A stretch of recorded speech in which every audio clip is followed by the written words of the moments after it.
সব নেক আমলের সওয়াব বাড়তে বাড়তে 700 গুণ, কিন্তু রোজা ছাড়া, রোজার সওয়াব কি হবে?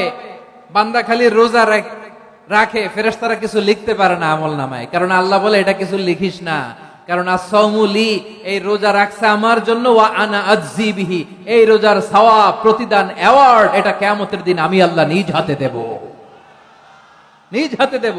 আরেক বর্ণনায় এসেছে ওয়ানা উজজাবি, আমি আল্লাহ নিজেই হয়ে যাব রোজার প্রতিদান। সুবহানাল্লাহ পড়েন। আবার আল্লাহর হাবিব বলেন ইন্না ফিল জান্নাতি সামানিয়াতু আবওয়াব, জান্নাতের দরজা মোট 8টা, ফিহা বাবুন ইউসাম্মা আর-রায়্যান, 8টা দরজার মধ্যে স্পেশাল একটা দরজা আছে, ওই দরজাটার নাম হলো আর-রায়্যান। রায়্যান দরজা, লা ইয়াদখুলুহু ইল্লা সাইমুন, রোজাদাররা ছাড়া কেউ ওই রায়্যান দরজা দিয়ে জান্নাতে ঢুকতে পারবে না। শুধু রোজাদারদের জন্য ওই দরজাটা খোলা থাকবে। লা ইয়াদখুলুহু ইল্লা সাইমুন, রোজাদাররা ছাড়া কেউ ঢুকতে পারবে না। মান দাখালাহু লাম ইয়াজমা আবাদা, একবার যে এই গেট দিয়ে ঢুকবে, he will never be thirsty again, তার গলা থেকে চিরকালের জন্য আল্লাহ তৃষ্ণা মিটায়া দিবে। আমরা ওই রায়্যান দরজা দিয়ে সেদিন জান্নাতে ঢুকতে চাই কি চাই না?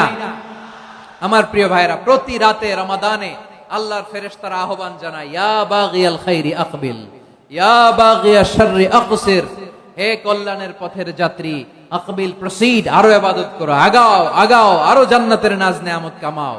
হে অকল্যাণের পথের যাত্রী, আকসির, স্টপ স্টপ, অনেক হয়েছে, আন্না, এই রমাদান এটা পাপের মাস নয়, এটা ইবাদত করে জান্নাত কামানোর মাস। চিল্লায় বলো ঠিক কি না? ওয়ালিল্লাহি উতাকাউ মিনান নার ওয়া যালিকা কুল্লা লাইলা, প্রতি রাতে, রমাদানের প্রতি রাতে আল্লাহ তাআলা এরকম লাখো বনি আদমকে maaf করে দেওয়ার ঘোষণা দেয়, নাজাতের ঘোষণা দেয়। আমরা আল্লাহর পক্ষ থেকে মাফ, নাজাত চাই কি চাই না? আমরা যদি নাজাত পেয়ে যাই আর কিছু চাই? কথা বলে না, আমাদের নাজাত লাগবে। আওয়াজ করে বলেন তো কি লাগবে?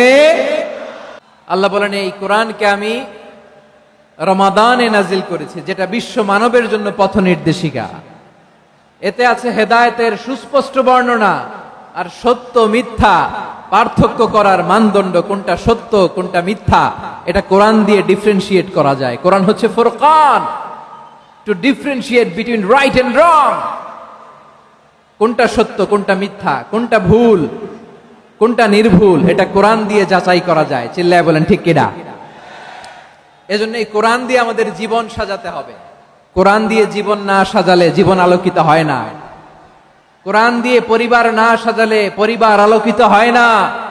কোরআন দিয়ে সমাজ না সাজালে সমাজটা শান্তিময় হয় না।